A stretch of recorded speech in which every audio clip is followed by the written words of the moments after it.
mayor. Kaya ang lakas-lakas po ninyo. Ang problema sa lakas ninyo, kailanman, wala naman hinihingi. Wala naman kayong hinihingi. Wala naman ako naririnig na dahil ng project. Wala naman nagsasabi na kailangan mong ganito. Alam ko naman na mga ng kayaman ng Las Piñas. Alam ko naman na masipag at magagaling ang ating mga opisyal. Pero, alam ko, marami pa rin ang nangangailangan. Pinangalaman ko na kayo, walang hinihingi, basta andito na ako. Nakamiss ko na rin kayong lahat. Maraming salamat sa umaga nito dahil alam ko, linggo, panahon ng pagsisimba, paglalaba, magsasakayos ng kung ano. Pero andito po tayo lahat. Natutuwa po ako, higit sa lahat, narito ang ating kapulisan. Ayan, kompleto. Sandro Papaya, arito rin ang ating CSWD, Lori Romulo, andito rin ang ating PSWD, April Machon. Ayan, ang hina ninyo pumalakpak. Ang pera tayo, hindi na humihingi, hindi pa papalakpak. Ano tayo papatingin? Kaya dapat kanina, di sana ng doble.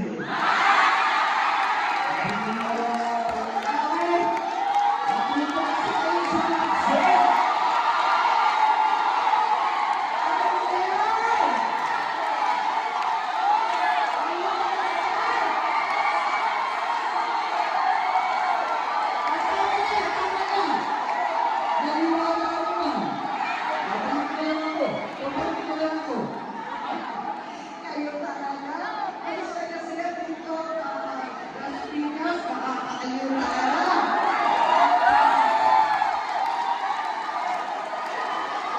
Ayan, kompleto regalo sa ating tropa dito. Gusto ko na. Nandiyan ang problema talaga, ang gobyerno, walang programa hanggang ngayon na binibigyan ng ayuda at tulong ng PWD.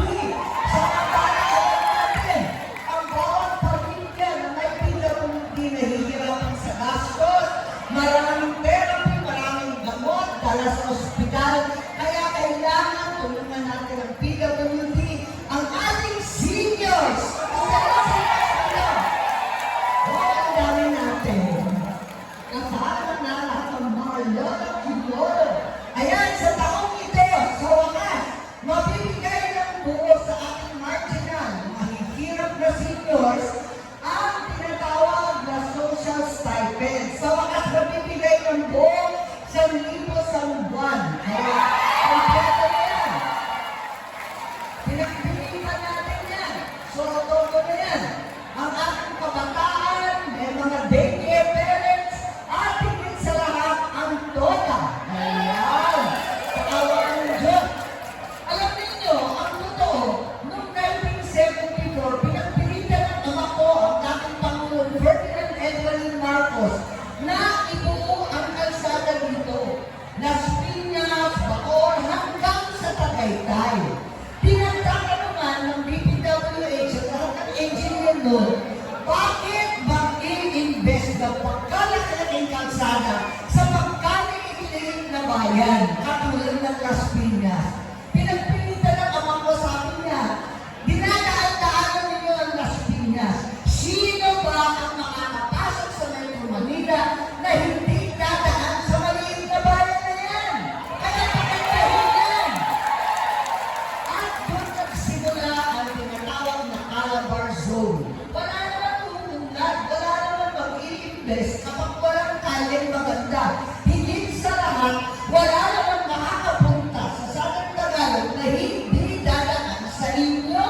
Kaya nakita natin ang laki ng pagtunlad dito at sinama pa ang Las Piñas noong 1975 sa tinatawag na Metro Manila Development. Kaya naging syudad ng tuluyan at sa tulong ng mga agilalang nila, ibang-iba na ang anyo.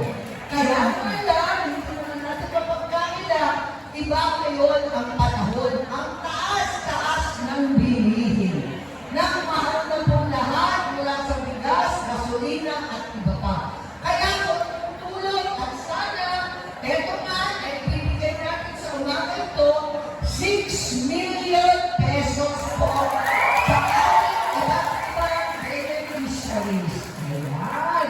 At dahil malakas ang palakpak ninyo, kapag magbigay nila, mag-isahan ko. Ito po,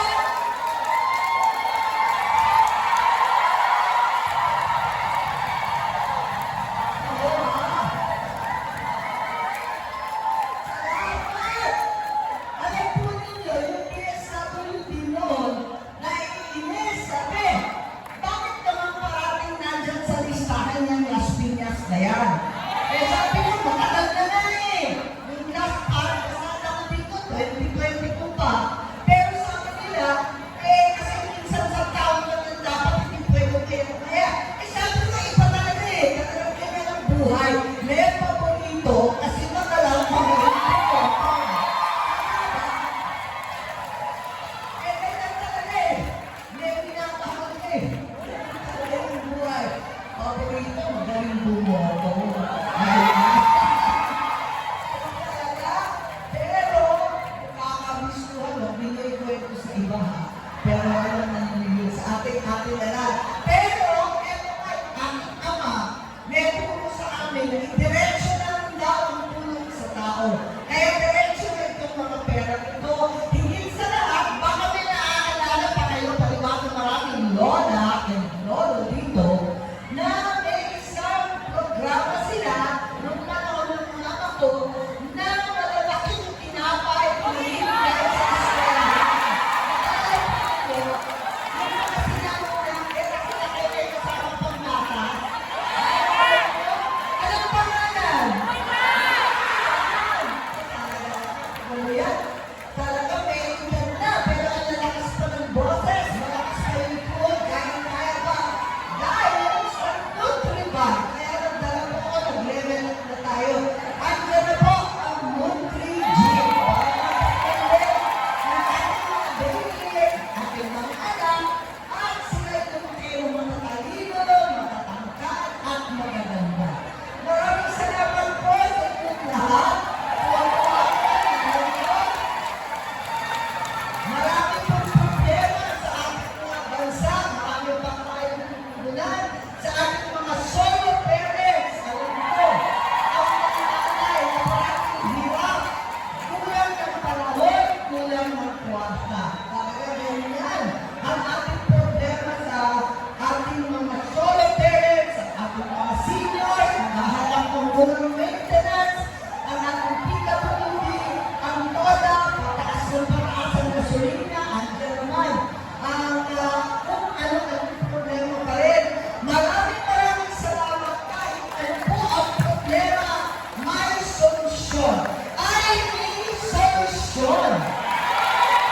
Ay, may solusyon! Huwag tayo wala ng pag-asa dahil ang totoo, kayo po sa Las Piñas, ang mga paborito namin po, ang tunay na solusyon. Maraming